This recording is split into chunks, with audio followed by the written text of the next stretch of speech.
Nah, itu sudah. Oke, heeh. Oke, assalamualaikum warahmatullahi wabarakatuh. Waalaikumsalam warahmatullahi wabarakatuh. Sebelumnya, kenalan mungkin ya, tak kenal maka tak sayang. Mhm. Jadi, Ibu kebetulan ini satu angkatan dengan Ibu Anggria ya, waktu S2, jadi bestie lah ya. Ini nama Ibu, agak lumayan panjang kalau dipanjangin, Eriga ya. Saat ini tugas di guru SMA Negeri 1 Palembang. Ibu juga adalah guru penggerak angkatan 7 Kota Palembang tahun 2023, dan mungkin, perlu juga dikenalan sedikit lah ya. Ibu alumni Instruktur Nasional Matematika SMP Region Jawa Tengah tahun 2016. Nah, kita hari ini mau ngomongin kompetensi pedagogik guru ya. Nah, untuk tahu kompetensi pedagogik guru, mungkin ini tujuan pertemuan kita hari ini, Nak ya. Kita bisa sama-sama memahami apa konsep dasar pedagogik, juga mengetahui ruang lingkup pedagogik. Selanjutnya, nah, kalau sebelum ke pedagogik itu kita harus paham nih ya calon guru dan guru.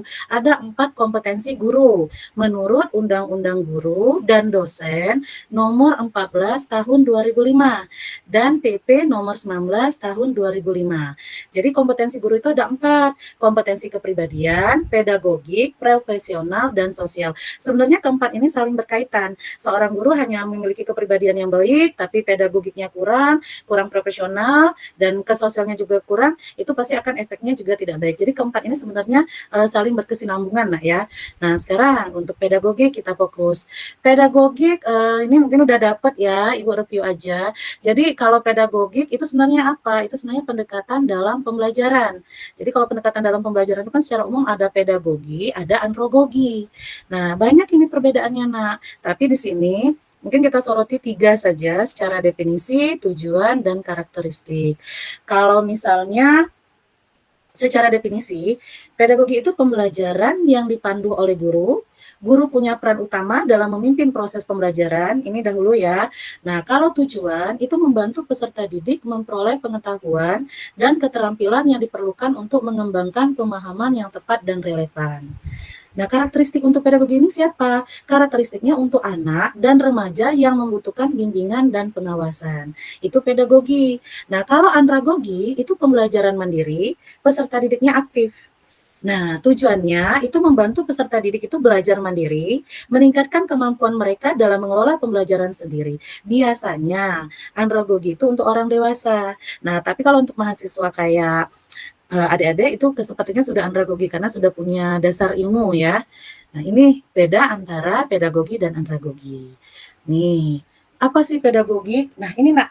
Jadi pedagogik itu sebenarnya asal katanya mungkin agak sedikit tidak enak ya, tapi inilah asal katanya ya. Jadi ini berasal dari bahasa Yunani kuno. Kalau paidos itu anak, agogos itu mengantar, membimbing, memimpin.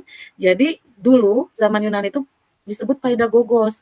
Itu yang bertugas mengantar jemput anak majikannya ke sekolah.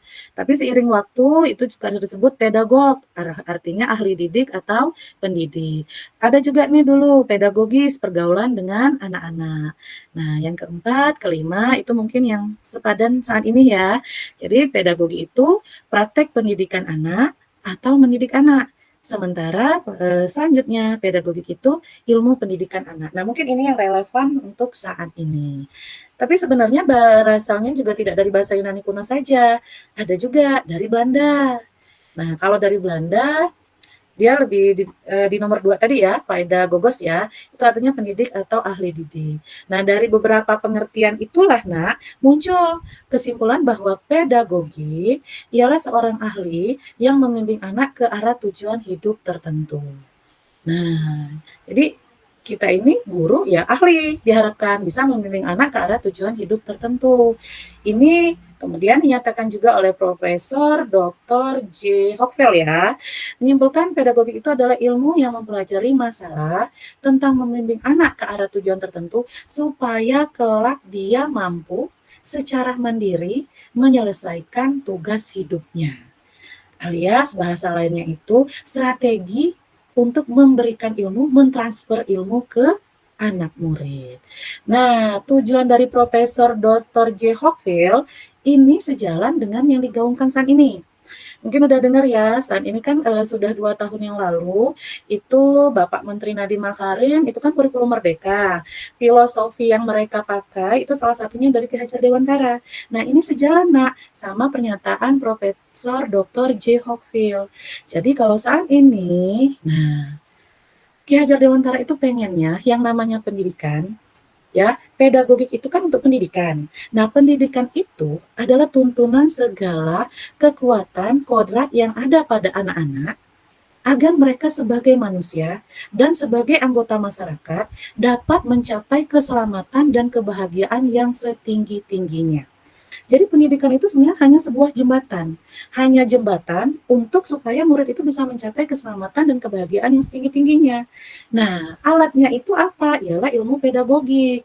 Nah, ini menurut Ki Hajar Dewantara tadi, didiklah anak sesuai kodrat alam dan kodrat zaman. Jadi, kita sebagai guru itu harus menyesuaikan dengan keadaan si anak saat ini. Kodrat alam, anak yang tinggal di pegunungan, kemarin tadi sudah belajar PMRI ya, Bu Anggria ya. Nah, Iya, sudah. konteks yang bisa dipakai itu ya konteks di daerah pegunungan yang nyambung dengan mereka. Nah, sebaliknya anak yang misalnya ada di daerah pantai, nah mungkin kalau misalnya pelajaran IPA ya, angin muson barat, itu mereka akan lebih paham jika dipakai konteks itu di daerah pantai. Nah, itu yang masuk kodrat alam. Anak di kota, mungkin dia akan lebih banyak ya mal-mal belanja. Mungkin pembelajaran matematikanya itu kan di mall banyak, aritmatika. Nah, itu untuk sesuai kodrat alam. Nah, kalau kodrat zaman ini saat ini kita sudah di era abad digital 21. Jadi sebagai guru kita tidak bisa seperti guru kita zaman dulu hanya mengajar dengan pola klasikal, ceramah, enggak. Kita harus sudah bisa melek IT, manfaatkan aplikasi-aplikasi misalnya Quizizz ya. Terus juga ya namanya anak-anak sudah mengenal IT, mungkin kita bisa mencari sumber belajar atau strategi belajar dari internet. Misalnya gimana ice breaking. Kalau guru itu sekarang ada platform Merdeka Mengajar, Nak ya. Nah, di situ kan ada inspirasi mengajar.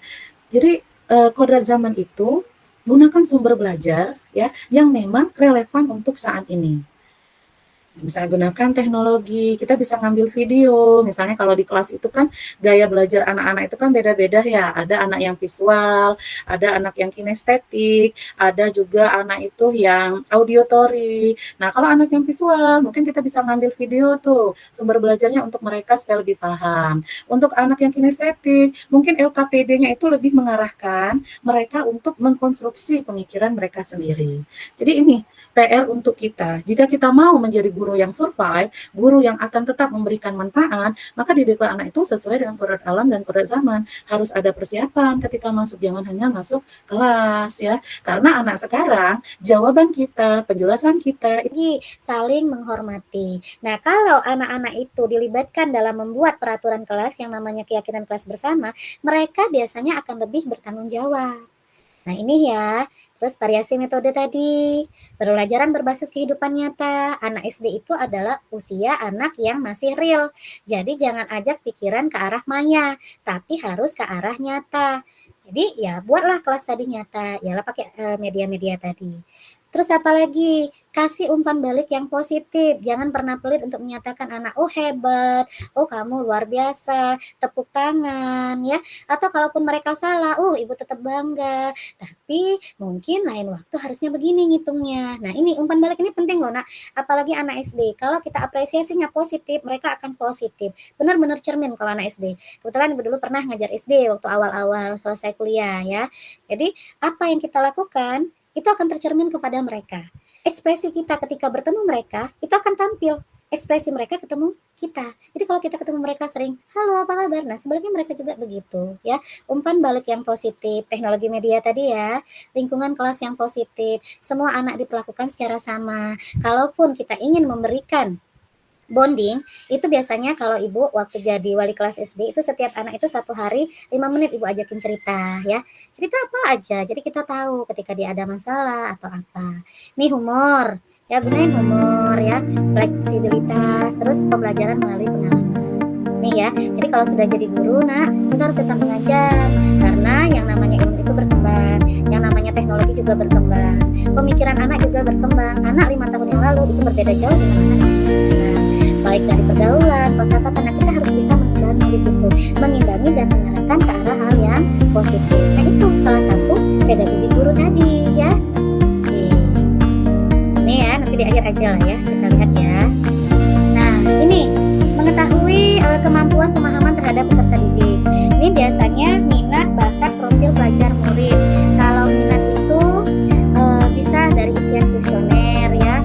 Mereka sukanya apa, hobinya apa, bakat, nyanyi atau apa ya. Profil pelajar murid itu kalau SD sekarang kan nggak boleh lagi ya tes membaca ya dan tes menulis ya.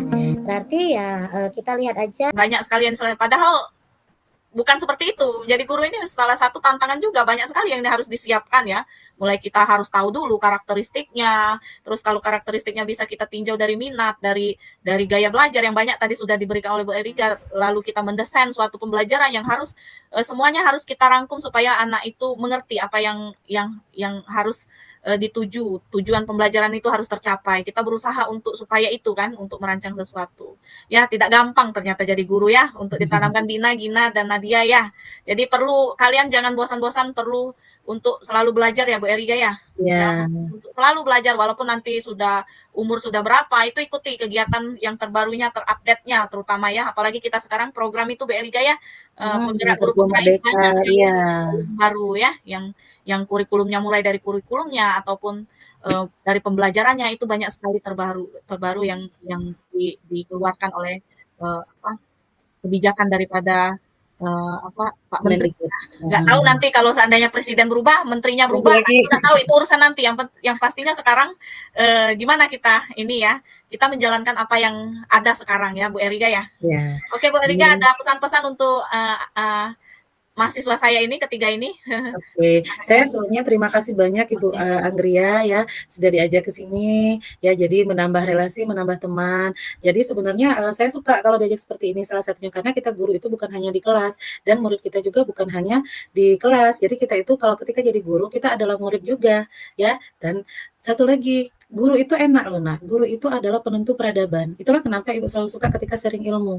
Untuk membuat peradaban lebih baik itu tidak cukup hanya kita sendiri. Nah, jadi kalian calon-calon guru, itu kalian akan menentukan gimana orang-orang 10 tahun ke depan, gimana orang-orang 50 tahun ke depan. Dan ketika misalnya kita juga sudah tidak lagi ada di dunia, setidaknya ilmu yang kita miliki itu adalah penentu peradaban di saat ini.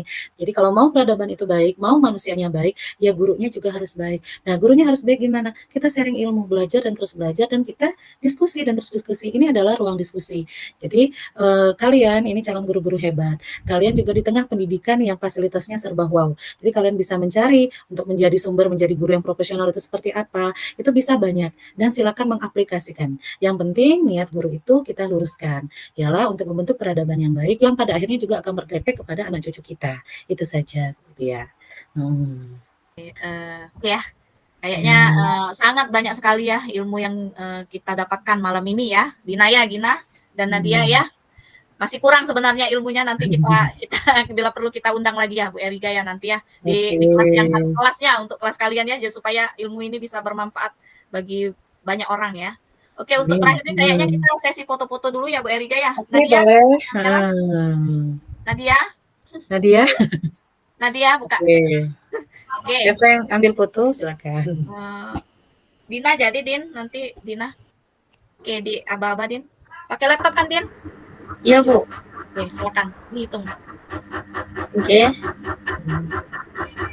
1, 2, 3. Ya, literasi kayak mana sini ya? Literasi atau apa Pak? Ya? Boleh. Oke. Nadia, oke. Sebentar Bu. Oke, 1, 2, 3.